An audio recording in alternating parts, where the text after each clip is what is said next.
जय Hind. Last class में हम लोग परागण पढ़े थे। परागण में आपको बताए थे कि जो पोलन ग्रेन होता है एंथर से निकल करके, परागकोश से निकल करके वो पुष्प के वर्तिकाग्र तक स्थानांतरित होता है और इस क्रिया को हम लोग परागण बोलते हैं। परागण दो प्रकार का था, एक स्वपरागण और दूसरा परपरागण।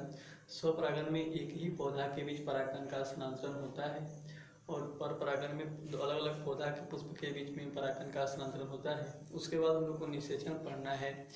निषेचन जो होता है, फर्टिलाइजेशन क्या होता है। निषेचन का मतलब होता है जो नर युग्मक है उसको मादा युग्मक से संलयन की जो क्रिया होती है, फ्यूजन की जो क्रिया होती है, उसी को हम लोग क्या बोलते हैं, निषेचन कहते हैं।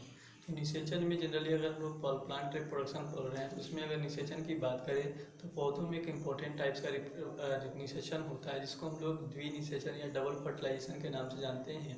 ये डबल फर्टिलाइजेशन जो है वो एग्जाम में आता है। तो सबसे पहले हम लोग निषेचन पढ़ते हैं, उसके बाद निषेचन। नर युग्मक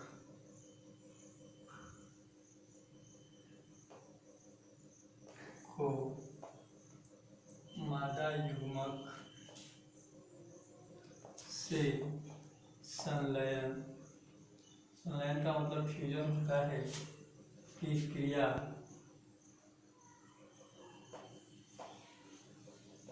को निषेचन कहते हैं। क्रिया को निषेचन कहते हैं। पौधों में जो निषेचन होता है वो होता है द्विनिषेचन, डबल फर्टिलाइजेशन। निषेचन ये इम्पोर्टेंट है, डबल फर्टिलाइजेशन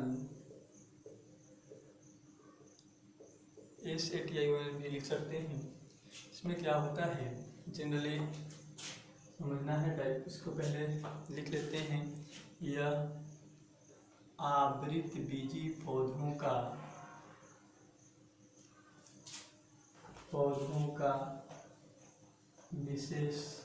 विशिष्ट लक्षण है।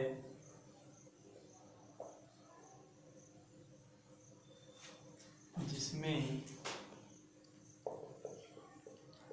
दो बार निषेचन की क्रिया, जिसमें दो बार निषेचन की क्रिया होती है, दो बार निषेचन की क्रिया होती है। पहला निषेचन जो होता है उसको बोलते हैं सिंगेनी या सत्य निषेचन, सत्य निषेचन। और सेकेंड जो होता है उसको बोलते हैं त्रिसंलयन। ये क्या होता है अब थोड़ी देर में समझ में आएगा। सबसे पहले डायग्राम देखिए, ये इस प्रकार से पौधा का फीमेल रिप्रोडक्टिव पार्ट्स हम लोग पढ़े थे।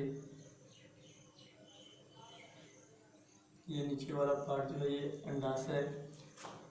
अब क्या होता है, ये अंडाशय जो है इस सबसे ऊपर वाले भाग को हम लोग बोलते हैं वर्तिकाग्र। यह सिलेंड्रिकल जो पार्ट था इसको वर्तिका, और नीचे वाला ये जो पार्ट है इसको हम लोग अंडाशय बोलते हैं। इसी अंडाशय में क्या होता है, इस प्रकार से भ्रूण कोश होता है। ठीक है, अब ये भ्रूण कोश जो है वो चारों ओर से एक इस प्रकार के झिल्ली द्वारा घिरा होता है। ये झिल्ली का नंबर एक या एक से अधिक हो सकता है। ये जो झिल्ली जो चारों ओर से भ्रूण कोश को घेरे रहते हैं इनको हम लोग अध्यावरण कहते हैं। ये जो झिल्ली है इसको हम लोग अध्यावरण कर रहे हैं। अध्यावरण के अंदर देखिए, अध्यावरण जो है वो चारों ओर से मौजूद है, एक स्थान इसको छोड़ करके। ये जो खाली स्थान जहाँ पर अध्यावरण मौजूद नहीं होता है इसको बोलते हैं बीजांड द्वार, माइक्रोपाइल। और इसके ठीक ऊपर वाला ये जो पोर्शन होता है इसको निभाग या चरेजा कहा जाता है, निभाग। अब ये है, अब ये जो अध्यावरण है वो इससे अंडाशय के भित्ति से जुड़े हुए हैं, और ये जो जुड़ा हुआ होता है तो इसको हम लोग प्लेसेंटा या फ्यूनिकल, यहाँ पर जो प्लेसेंटा है वो इसके दीवार से सटा हुआ होता है। और ये जो डंठल नुमा संरचना है, इस डंठल नुमा संरचना को हम लोग बोलते हैं फ्यूनिकल या बीजांड वृंत कहते हैं। अब इसके बाद आता है ये जो भ्रूण कोश है, ये जो पूरा अंदर का जो खाली पोर्शन है, इस खाली पोर्शन को हम लोग क्या कहते हैं, भ्रूण कोश। ये जो भ्रूण कोश है इसमें क्या होता है, कई प्रकार की कोशिकाएं होती हैं, समझना है। ये इस प्रकार से जो ग्रीन कलर से बना रहे हैं, ये जो कोशिकाएं हैं, इन कोशिकाओं को हम लोग सहायक कोशिका बोलते हैं। और इन्हीं के ऊपर क्या होता है, एक बड़ा कोशिका होता है, और ये जो होता है इसको बोलते हैं अंड कोशिका।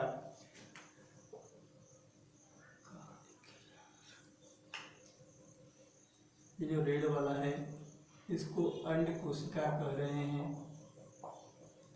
और ग्रीन वाले को सहायक कोशिका। और अंड कोशिका और सहायक कोशिका दोनों मिल करके किसका निर्माण करते हैं, अंड समुच्चय का निर्माण करते हैं, एक अपर्चर का। फिर इसके बाद क्या होता है, यहाँ पर इस प्रकार से दो छोटे छोटे केंद्रक होते हैं, और ये जो केंद्रक हैं इनको हम लोग ध्रुवीय केंद्रक के नाम से जानते हैं, ध्रुवीय केंद्रक। इनके ऊपर क्या होता है, यहाँ पर भी इस प्रकार से 3 कोशिकाएं होती हैं, और ये जो 3 कोशिकाएं जो ध्रुवीय केंद्रक से ऊपर मौजूद हैं इनको बोलते हैं प्रतिव्यसांत कोशिका, प्रतिव्यसांत कोशिका। तो ये है एक प्रारूपी आवृत बीजी बीजांड का स्ट्रक्चर। अब सबसे पहले क्या होता है, जो परागकण हैं वो यहाँ पर आते हैं। अब यहाँ पर आने के बाद परागकण जो है वो जर्मिनेट करता है, और अंकुरित होने के बाद ये क्या करता है, इस प्रकार के एक नलिकाकार संरचना का निर्माण करता है। और ये जो नलिकाकार संरचना है इसका निर्माण वर्तिकाग्र के अंदर हो रहा है। इस नलिकाकार संरचना को हम लोग पराग नलिका कहते हैं, और इसी पराग नलिका के द्वारा जो नर युग्मक होता है वो बीजांड में क्या करता है, प्रवेश करता है। इस प्रकार से प्रवेश कहाँ से करता है, बीजांड द्वार से। तो ये जो रेड कलर से बनाए हैं ये जो है इसको बोलते हैं पराग नलिका, और इसी पराग नलिका के द्वारा ये परागकण जो है वो इस प्रकार से 2 केंद्रक के रूप में, 2 केंद्रक अवस्था में यहाँ पर आने के बाद ये क्या कर जाता है, परागकण के केंद्रक जो है वो डिवाइड कर जाते हैं, और 2 केंद्रक के रूप में ये क्या होता है, ये इस प्रकार से पराग नलिका से कहाँ पर प्रवेश करता है, इस बीजांड के अंदर, भ्रूण कोश के अंदर, किसके सहायता से, बीजांड द्वार के सहायता से। अब ये जब 2 केंद्रक हैं, दोनों केंद्रकों का फ्यूजन जो होता है वो अलग अलग होता है। एक केंद्रक तो ये जो है वो अंड कोशिका से फ्यूज करता है, और उस फ्यूजन को हम लोग बोलते हैं सत्य निषेचन, और दूसरा केंद्रक जो है वो ध्रुवीय केंद्रक से फ्यूज करता है, और उस फ्यूजन को हम लोग क्या बोलते हैं, त्रिसंलयन बोलते हैं। तो ये डायग्राम है, इसको बना लीजिए, उसके बाद आगे बढ़ते हैं। हेडिंग डालेंगे पहला, सत्य निषेचन।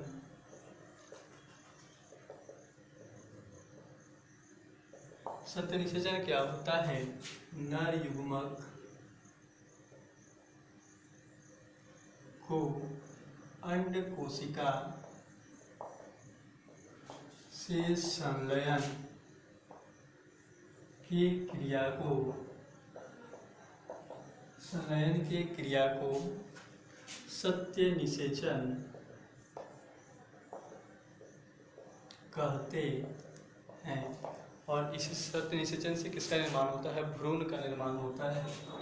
इससे भ्रूण एम्ब्रियो का निर्माण होता है। सेकेंड जो होता है इसको बोलते हैं त्रिसंलयन। त्रिसंलयन, इसमें नर युग्मक को 2 ध्रुवीय केंद्रकों से संलयन की क्रिया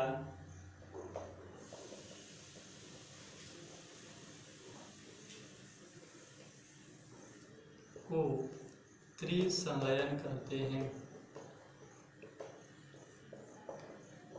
इससे भ्रूण कोश को हम लोग एंडोस्पर्म कहते हैं। भ्रूण कोश कोश का निर्माण होता है। भ्रूण कोश का निर्माण होता है। देखे होंगे नारियल जो होता है, नारियल में जो पानी वाला भाग है वही पानी वाला भाग होता है, वो भ्रूण कोश होता है। ठीक उसी प्रकार से सभी बीजों में क्या होते हैं, भ्रूण कोश मौजूद होते हैं। और ये भ्रूण कोश जो होते हैं वो भ्रूण के पोषण के लिए आवश्यक होते हैं। और इनका निर्माण जो होता है वो त्रिसंलयन के द्वारा होता है। और इनका निर्माण भ्रूण का निर्माण जो होता है वो सिंगैमी या सत्य निषेचन के द्वारा होता है। भ्रूण जो होते हैं वो द्विगुणित होते हैं, इनमें 2n क्रोमोसोम होता है, जबकि त्रिसंलयन जो है ये त्रिगुणित होते हैं, इनमें 3n क्रोमोसोम होता है।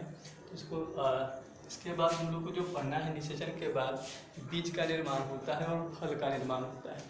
ठीक है, ये बीज क्या होते हैं, फल क्या होता है, हेडिंग डालेंगे। सबसे पहले सीड या बीज। बीज तो निषेचन के बाद जो बीजांड होता है, जो फीमेल गैमेट जिसको हम लोग बोलते हैं, वो क्या होता है, परिपक्व होता है। और निषेचन के बाद परिपक्व बीजांड को ही हम लोग क्या कहते हैं, बीज कहते हैं। लिख सकते हैं निषेचन के बाद परिपक्व बीजांड बीज कहलाता है। बीज कहलाता है। ध्यान रखना है, एग्जाम में पूछता है कि बीज का निर्माण जो होता है वो किससे होता है, तो बीजांड से होता है। इसके 3 भाग होते हैं। पहला जो भाग है उसको बोलते हैं सीड कोट या बीज चोल कहते हैं। सेकेंड जो होता है उसको बोलते हैं हम लोग कोटिलीडन बीज पत्र। और थर्ड जो होता है वो आपका होता है भ्रूण इम्ब्रियो। बीज और क्या होता है, किसी भी बीज के बाहरी जो परत होता है, आवरण होता है, उसी आवरण को हम लोग बीज चोल या सीड कोट कहते हैं।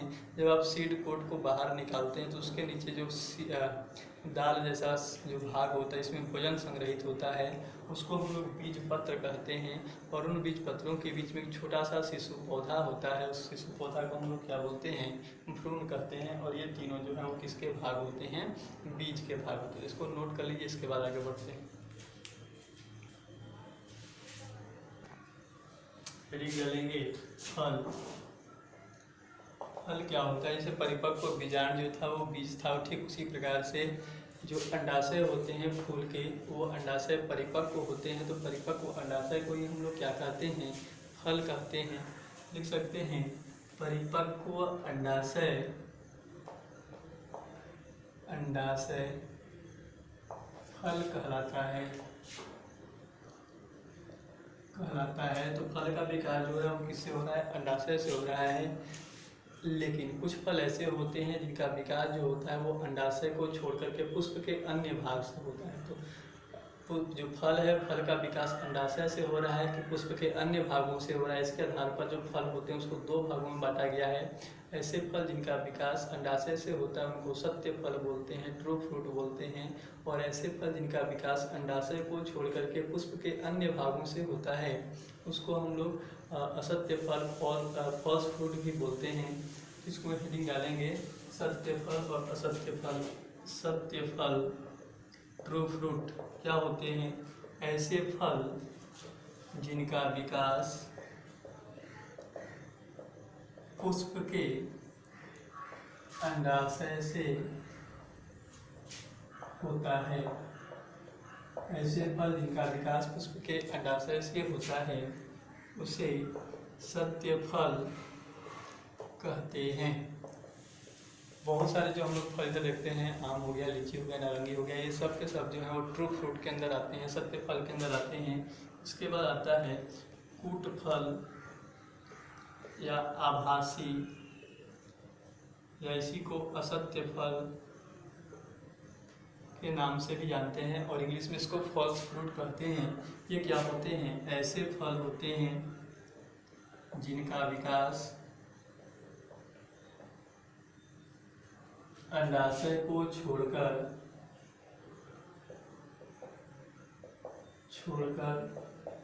पुष्प के अन्य भागों से होता है। अन्य भागों से होता है, ठीक है।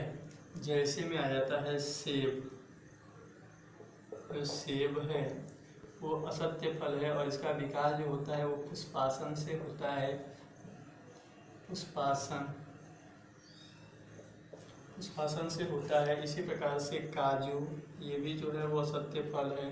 अखरोट, ये भी जो है वो असत्य फल है। एग्जाम में जो पूछता है वो सेब के बारे में पूछता है कि सेब जो है वो कैसा फल है, असत्य फल या आवासीय फल, और इसका विकास किससे होता है, पुष्पासन से, थैलेमस से होता है। तो ये है। इसके बाद इसको एक साथ कर देते हैं इधर ही, काजू और अखरोट। एक और है, इसको बोलते हैं अनिषेक फलन। अनिषेक फलन या पार्थेनोकार्पिक। पार्थेनोकार्पिक। अभी तक हम लोग ये जो फल देखे, इनका विकास जो होता है वो निषेचन के बाद होता है, लेकिन कुछ फल ऐसे होते हैं जिनका विकास निषेचन के बिना होता है। तो ऐसे फल जिनका विकास निषेचन के बिना होता है, ऐसे फल को अनिषेक फल या पार्थेनोकार्पिक फल कहते हैं। और ऐसे फल में बीज का निर्माण नहीं होता। जैसे केला देखें तो केला एक ऐसा फल है जिसमें बीज मौजूद नहीं होता है। क्यों? क्योंकि उसका जो निर्माण होता है वो निषेचन के बिना होता है, और निषेचन के बिना निर्माण होने वाले फल को हम लोग क्या बोलते हैं, अनिषेक फल या पार्थेनोकार्पिक बोलते हैं। तो लिख सकते हैं इसमें, ऐसे फल जिनका निर्माण निषेचन के बिना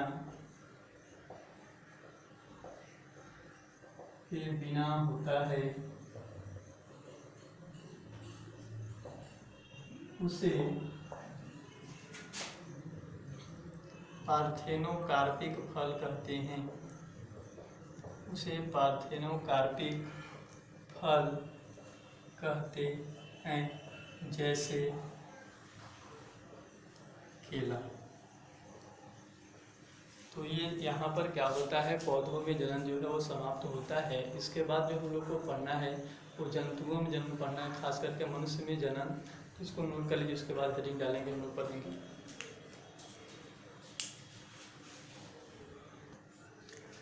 हेडिंग डालेंगे, मनुष्य में लैंगिक जनन। मनुष्य में लैंगिक जनन। अगर हम लोग बात करें तो मनुष्य जो होते हैं ये भी कैसे होते हैं, एक लिंगी जीव होते हैं। और इनमें तो मनुष्य जो है इनमें भी लैंगिक जनन होता है, और ये एक लिंगी जीव है। ये युग्मक का निर्माण करते हैं। नर जो होता है वो नर युग्मक का निर्माण करता है, और मादा जो है मादा युग्मक का निर्माण करते हैं। फिर उसके बाद निषेचन होता है। निषेचन के बाद भ्रूण का विकास होता है। फिर क्या कैसे होता है ये पूरा प्रोसीजर, इसको हम लोग को इसमें क्या करना है, समझना है। तो सबसे पहले हेडिंग डालेंगे हम लोग जनन अंग। जनन अंग। जनन अंग क्या होंगे, ये ऐसे अंग होते हैं जो जनन क्रिया में क्या करते हैं, सहायता करते हैं। और जनन क्रिया में सहायता करने वाले अंग को ही हम लोग क्या कहते हैं, जनन अंग कहते हैं। जनन अंग जो है वो नर एवं मादा में अलग अलग होता है। नर में जो जनन अंग होता है उसको हम लोग बोलते हैं वृषण, और मादा में जो जनन अंग होता है उसको हम लोग क्या बोलते हैं, अंडाशय बोलते हैं। बारी बारी से समझते चलेंगे। सबसे पहले लिखेंगे इसका डेफिनेशन। क्या होता है, ऐसे अंग जो जनन क्रिया में सहायता करते हैं। ऐसे अंग जो जनन क्रिया में सहायता करते हैं उसे जनन अंग कहते हैं।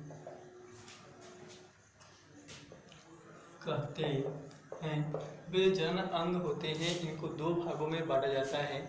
एक तो होता है आपका प्राथमिक जनन अंग, प्राथमिक जनन अंग, और दूसरा होता है सहायक जनन अंग।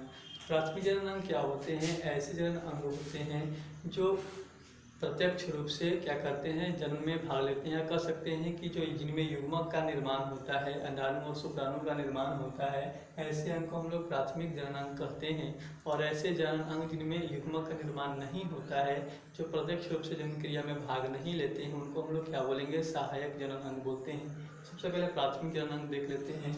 ये क्या होंगे, ऐसे जनन अंग जिनमें युग्मक का निर्माण होता है तथा जो प्रत्यक्ष रूप रूप से जनन क्रिया में सहायता करते हैं उसे प्राथमिक जनन कहते हैं। एग्जाम्पल हम लोग एक साथ देखेंगे। दूसरा जो होता है वो होता है सहायक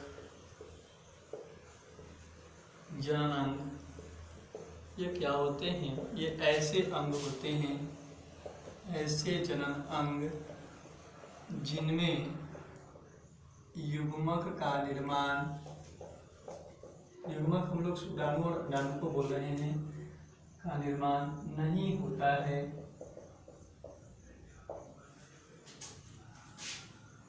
तथा जो जनन क्रिया में अप्रत्यक्ष रूप से सहायता करते हैं उसे सहायक जनन अंग कहते हैं। सहायक जनन अंग कहते हैं। और इसका जो एग्जाम्पल है वो थोड़ी देर में समझाते हैं, तो इसको नोट करिए, इसके बाद एग्जाम्पल देखते हैं। सबसे पहले नर में देखते हैं। सबसे पहले प्राथमिक नर जनन अंग और उसके बाद सहायक।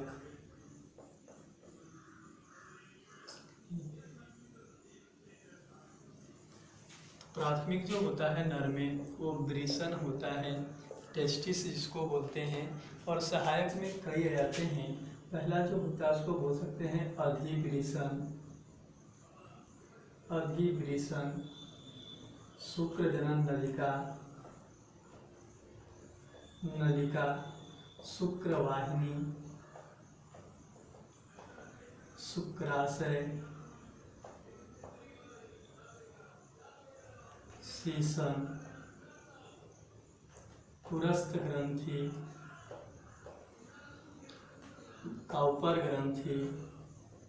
ये सब के सब जो हैं ये नर जनन ग्रंथि और ये जो अंग हैं ये सब के सब क्या करते हैं? इनमें युग्मक का निर्माण नहीं होता है, परंतु जनन क्रिया में ये क्या करते हैं? सहायता करते हैं, उसमें भाग लेते हैं। इसलिए इनको हम लोग क्या कहते हैं? सहायक जनन अंग बोलते हैं। और वृषण जो होता है ये जनन क्रिया में प्रत्यक्ष रूप से भाग लेता है, इसमें युग्मक का निर्माण होता है, इसलिए इसको हम लोग क्या बोल रहे हैं? प्राथमिक जनन अंग बोल रहे हैं। ठीक इसी प्रकार से अगर हम लोग मादा जनन अंग की बात करें, मादा जनन अंग इसको भी दो भागों में बांट सकते हैं। एक होगा प्राथमिक, और प्राथमिक मादा जनन अंग जो होता है उसको हम लोग अंडाशय कहते हैं। और जो सहायक होगा, सहायक में कई आते हैं। पहला जो आता है उसको बोलते हैं फैलोपियन नलिका, फैलोपियन नलिका बोलते हैं। सेकेंड जो होता है वो गर्भाशय होता है। इसके बाद अगर हम लोग देखें तो योनि, इसके बाद कई प्रकार के ग्रंथियाँ आ जाते हैं। उसमें से पहला जो होता है उसको बोलते हैं बर्थोलिन ग्रंथि, बर्थोलिन ग्रंथि, स्तन ग्रंथि। ये सब के सब जो हैं ये क्या करते हैं? जनन क्रिया में सहायता करने वाले भाग हैं, और इसलिए इनको हम लोग क्या बोल रहे हैं? सहायक मादा जनन ग्रंथि अंग बोल रहे हैं। और इधर वाला ये जो अंडाशय है ये प्राथमिक। तो पूछ सकता है कि इनमें से कौन प्राथमिक जनन अंग है और कौन सहायक जनन अंग है, कौन नर के हैं और कौन क्या है? मादा के हैं। तो इसलिए इसको हम लोग अलग अलग लिखे हैं, इसको भी नोट कर लीजिए। इसके बाद आगे बढ़ते हैं।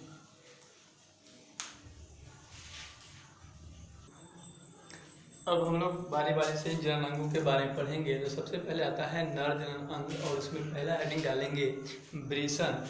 हेडिंग डालेंगे नर जनन अंग, और इस नर जनन अंग में पहला हेडिंग जो आएगा वो वृषण आएगा। वृषण क्या होता है, प्रत्येक नर जो होते हैं उनमें एक जोड़ी वृषण मौजूद होता है और ये वृषण जो है वो उदर गुहा के बाहर एक थैलीनुमा संरचना जिसको हम लोग वृषण कोश बोलते हैं, उसी वृषण कोश में ये एक जोड़ी वृषण क्या होते हैं, मौजूद होते हैं। अब ये जो वृषण है इनको हम लोग प्राथमिक जननांग बोल रहे हैं। इसके पीछे कारण है कि वृषण में क्या होता है, जो नर युग्मक है शुक्राणु से शुक्राणु का क्या होता है, निर्माण होता है। और इसके पीछे कारण भी है कि शरीर से बाहर क्यों मौजूद होता है, तो वृषण जो है उसको शुक्राणु के निर्माण के लिए शरीर के तापमान जो 37 डिग्री सेल्सियस होता है उससे 2 से 2.5 डिग्री सेल्सियस कम तापमान की क्या होती है, आवश्यकता होती है। इसलिए वृषण जो है वो शरीर के बाहर वृषण कोश में मौजूद होता है। सबसे पहले इसके बारे में लिख लेते हैं। लिख सकते हैं इसमें, प्रत्येक नर में एक जोड़ी वृषण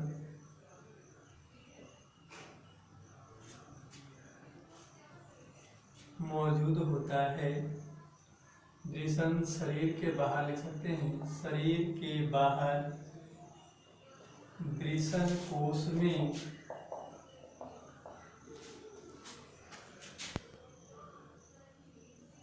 मौजूद होता है।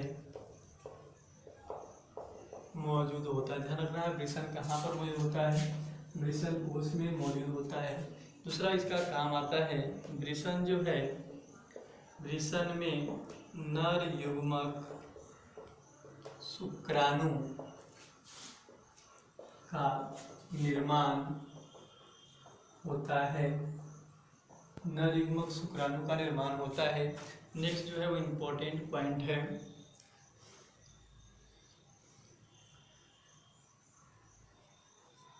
वृषण में शुक्राणु निर्माण के लिए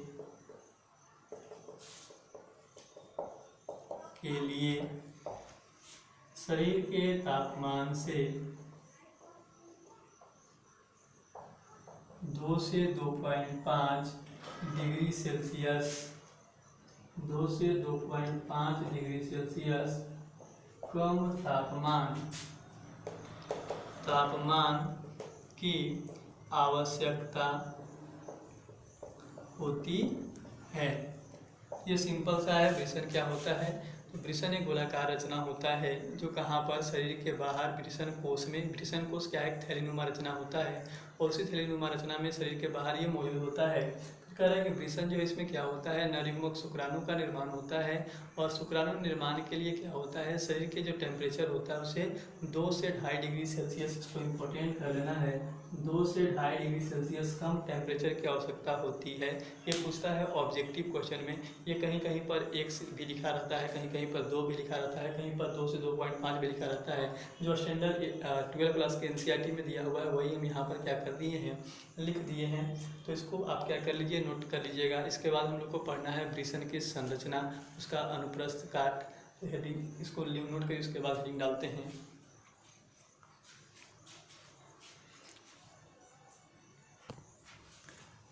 तो वृषण की संरचना जो आगे पढ़ना है हम लोग को, उसके बारे में हम लोग अगले क्लास में पढ़ेंगे।